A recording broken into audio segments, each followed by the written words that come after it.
Water is a scarce resource in the Middle East. This pool behind me at Hyatt Capital Gate is filled with desalinated water from a plant nearby.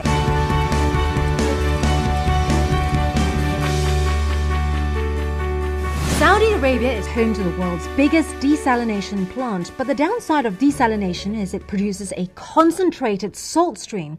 So how do you put this back into the sea without harming the environment? I put this to the governor of the Saudi Saline Water Conversion Corporation.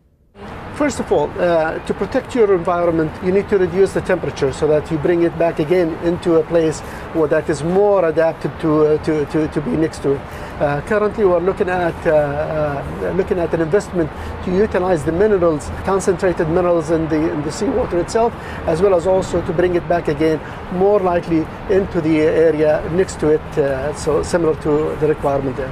But currently, it all goes back into the sea at some point. Yes.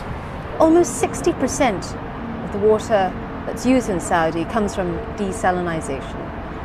How much, in terms of percentage, is this going to increase? And surely this is not sustainable. Absolutely.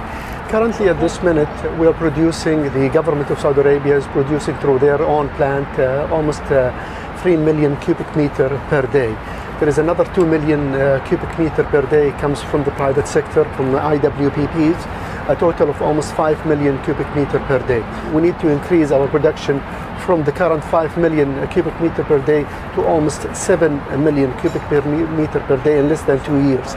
And if we look at a more wider span than this short-term horizon, up to 2025, this 7 million cubic meter needs to go over than 10 million and a half. So basically, in less than almost 10-year span from today until the 2025, we need to almost double our quantity from desalination. And how much is this going to cost Saudi Arabia? Because right now, the desalination is already eating into your oil revenues. Absolutely. To build more plant, to look at, to produce more water, I'm sure it has an impact on our national economy. Although that as much as we care about providing water for our nation need, the Kingdom of Saudi Arabia cares about energy, and therefore they made multiple policies to be implemented. Among those policies is to invest in energy efficiency. Saudi Arabia has to burn 300,000 barrels of oil per day to produce the water it drinks, but this thirst will only grow, so it's looking to renewables as a solution. And we are looking at the West Coast for other means. So if we can have 300,000 cubic meter per day to be run by renewable energy in the West Coast. So PVs, what other technologies are you looking at? At the summit, we've seen hydroponics, we've seen technologies like wind turbines that can produce fresh water from the desert air.